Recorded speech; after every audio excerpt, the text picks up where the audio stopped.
member for Vancouver Kingsway.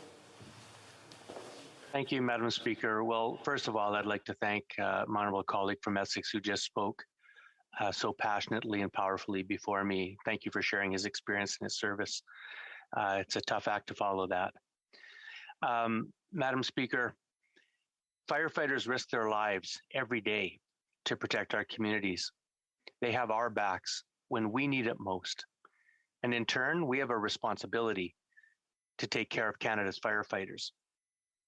Cancer is an epidemic in Canada's fire service and by far the leading cause of line of duty death. New Democrats stand with firefighters in the battle to extinguish occupational cancer and, in fact, all occupational hazards that they face. We must take immediate action to reduce the risk of cancer for Canadian firefighters through improved awareness, prevention, screening, and treatment. And so this bill has our hearty support. Now, Bill C-224 provides for the development of a national framework designed to raise awareness of cancers linked to firefighting and to support improved access for firefighters to cancer prevention and treatment. And if I might at this moment just take a brief moment to comment on my Bloc Québécois colleagues' comments. Having a national framework is not only constitutional, but it's required in this country, as I'll point out, and there is no barrier whatsoever, nor should we as parliamentarians let any barrier get in the way of taking measures that save lives and protect firefighters. Of course, this bill also designates the month of January in each year as Firefighter Cancer Awareness Month. Now, the national framework does a number of things, but it must include measures to do the following: explain the link between firefighting and certain types of cancer, identify the training, education, and guidance needs of healthcare and other professionals related to the prevention and treatment of cancers linked to firefighting, provide for firefighters across Canada to be regularly screened for cancers linked to firefighting, promote research and improve data collection, promote information and knowledge sharing, and establish national standards to recognize cancers linked to firefighting as occupational diseases. Now, by way of background, Madam Speaker, occupational cancer is now the leading cause of death among firefighters. Firefighters, we know, are regularly exposed to concentrated carcinogens in the air, soot, and tar at a fire ground.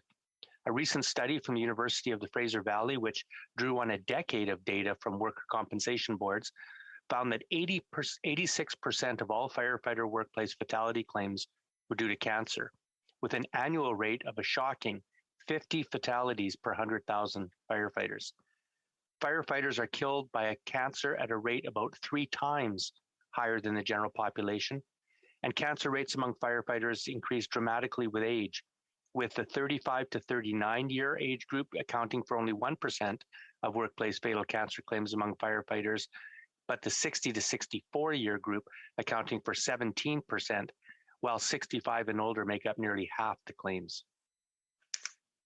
Now, unfortunately, and this is why I think we need this bill so desperately, there's inconsistent recognition of occupational cancers across Canada. A firefighter's cancer may or may not be recognized as occupational, depending on the province or territory in which they live. According to the International Association of Firefighters Line of Duty Death Database, 408 Canadian IAFF members died in the line of duty as a result of occupational cancers during the 10-year period between 2012 and 2021. These were members whose cancers were formally accepted as job-related by their respective provincial workers' compensation boards, in most cases by presumptive legislation.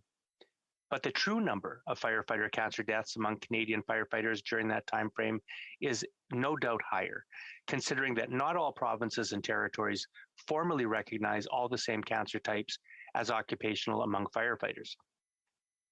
Quebec recently enacted presumptive legislation for its firefighters, becoming the last province to do so, but it only recognizes 9 types of cancer as occupational, when we know that there are double that at least. Now, I want to take a moment to speak about what I consider to be the best firefighters unit in the country. That's the Vancouver Firefighters Union, IAFF Local 18. And I want to give a shout out to some of the finest Canadians I've had the pleasure to know and work with. These include Gord Ditchburn, Rob Weeks, Lee Lax, Chris Coleman, and Dustin Bordetti. These men are not only leaders in their workplace, they're not only some of the finest firefighters in the country. They're not only superb advocates and representatives of their firefighters as sisters and brothers in the labor movement, but they're just excellent human beings who give of themselves in every way, both in the community, in the workplace, and in the provincial legislature and House of Commons. And here's what they have explained to me over the years. As IAFF Local 18 has been a leader in the promotion and achievement of cancer presumption legislation here in British Columbia. Now, I want to pause and say exactly what this legislation is. A presumption means if a professional or volunteer firefighter develops one of the listed cancers after a certain period of employment, it is presumed that the cancer arose from their employment. The firefighter is then eligible for workers' compensation benefits without having to provide evidence that the cancer is work-related, which can often be extraordinarily onerous and time-consuming, especially hard on a firefighter and their family at a time when they are battling cancer. Now, BC first recognized certain cancers as occupational diseases for firefighters in 2005, very much due to the leading work of Local 18. In 2017, the BC government moved forward with an amendment to the Firefighters Occupational Disease Regulation under the Workers' Compensation Act to add presumptions for breast cancer, prostate cancer, and multiple myeloma as occupational diseases for firefighters. At the time, cancer presumptions for firefighters were already recognized for the following: brain, bladder, colorectal, kidney, ureter, testicular, lung, esophageal, non-Hodgkin's lymphoma, and leukemia. In 2019, the BC NDP government introduced Bill 18 to extend presumptive conditions for forest firefighters, Indigenous firefighters, and fire inspectors, allowing them to more easily claim coverage for work-related illnesses like cancer, heart disease, and mental health disorders. Now, this is an example, Madam Speaker, of what labor and a very active and informed firefighters union working in concert with the government that is concerned about occupational health and safety can accomplish.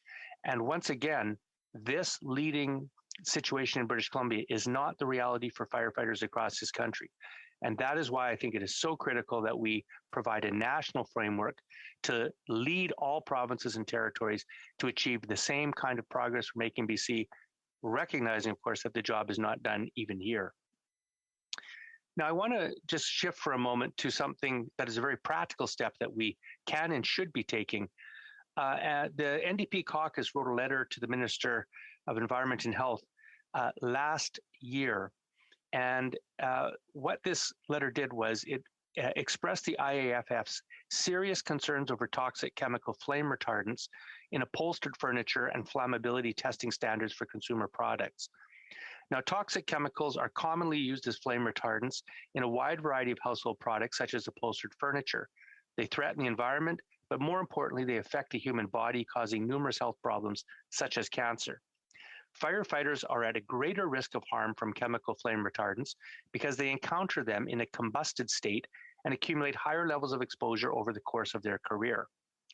Now, the past chemicals management plan acknowledged the health risks posed by select chemical flame retardants and banned their manufacture, sale, import, and use. However, banning only certain classes of flame retardants opens the door to loopholes and only facilitates their continued use. Additionally, there are no regulations currently under the Canada Consumer Product Safety Act for residential upholstered furniture. This leaves the onus on industry to choose how to meet flammability requirements. The letter that we sent, generated by the IAFF Local 18, called for firefighters to be included in the classification of vulnerable populations when assessing chemical safety, called for regulatory and risk management initiatives involving chemical assessments to consider occupational standards like fire and emergency services when evaluating chemical safety, called for the introduction of regulatory measures that will prevent industry from replacing toxic chemicals by other similar chemicals that are just as harmful, called for a complete ban on the sale, manufacturing, import, and use of all chemicals that are used in flame retardants for upholstered furniture, given the toxic effects they have, not just on firefighters, but all Canadians. And it calls on the federal government to investigate concerns about open flame testing while considering the merits of smolder resisting standards and include the IAFF on any future testing or chemical management consultations. Madam Speaker, let's pass this bill, but let's also protect firefighters by enacting protection against cancer-causing flame retardants immediately. Thank you, Madam Speaker.